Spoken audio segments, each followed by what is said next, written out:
Bonjour à tous. Bonjour. Hello. Alors je m'appelle Louise, je serai votre guide pour la journée. Voici un peu de documentation à faire passer, merci. Ensemble, nous allons découvrir quels étaient les rites, les traditions et les coutumes de ce qu'on appelait autrefois les restaurants. Cette activité sociale, aujourd'hui totalement disparue. If you do not speak French, audio guides are at your disposal. Yes, please. Ok. Thank you. Alors les personnes qui se rendaient dans un restaurant s'appelaient des clients. Ils étaient disposés exactement comme vous, au niveau de l'entrée, en attendant qu'un serveur vienne les chercher. Alors parfois, effectivement, il y avait beaucoup de monde. Dans ces cas-là, on les disposait sur les tabourets que vous voyez ici et on leur donnait un petit ramequin avec des cacahuètes pour patienter. Excuse-moi, did they put their fingers all in the same bowl? Oui, alors vous savez, c'était quand même une autre époque, il faut quand même se projeter. À l'époque, on avait peur de quasiment rien. Par exemple, pour se dire bonjour, on se faisait la bise. C'est quoi la bise? C'était une autre époque. Faut parvenir à se projeter quand même. Veuillez me suivre pour la suite de la visite. Et je vais vous montrer ma pièce préférée du musée.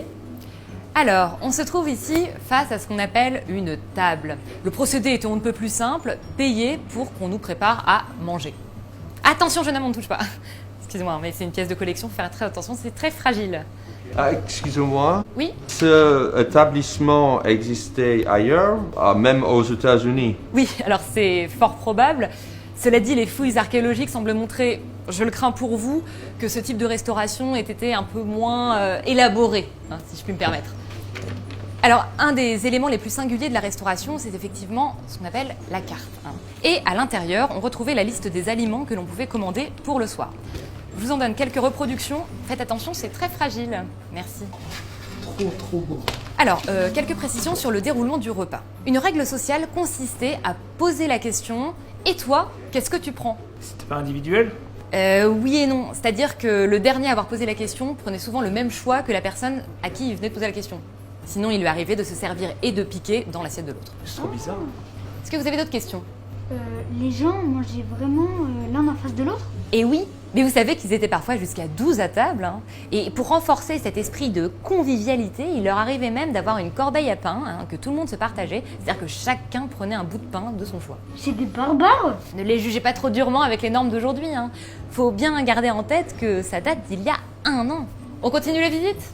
Alors ici, on peut trouver la tenue d'un serveur, ce sont des habits d'époque. Nous sommes également parvenus à reconstituer la voix d'un serveur de la région PACA en récoltant son ADN sur un bout de crayon à papier. Écoutez, c'est incroyable. Elles vont prendre de quoi les petites dames là? Je suis sûr qu'un petit morito ça leur ferait plaisir, non? Avec le soleil d'aujourd'hui, en plus ça tape, hein? Impressionnant, n'est-ce pas? Alors, il faut bien noter que le serveur avait un rôle crucial, bien évidemment.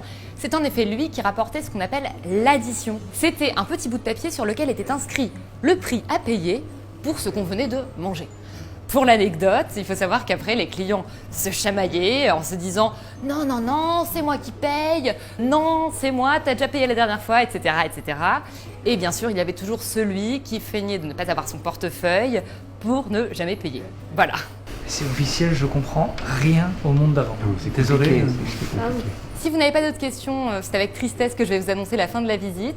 Pour ceux qui ont pris des billets pour l'exposition permanente, vous pourrez faire la visite de la salle de cinéma tout au bout du couloir. Pour les autres, écoutez, je vous souhaite une bonne journée. Merci beaucoup. Habille-toi, on y va.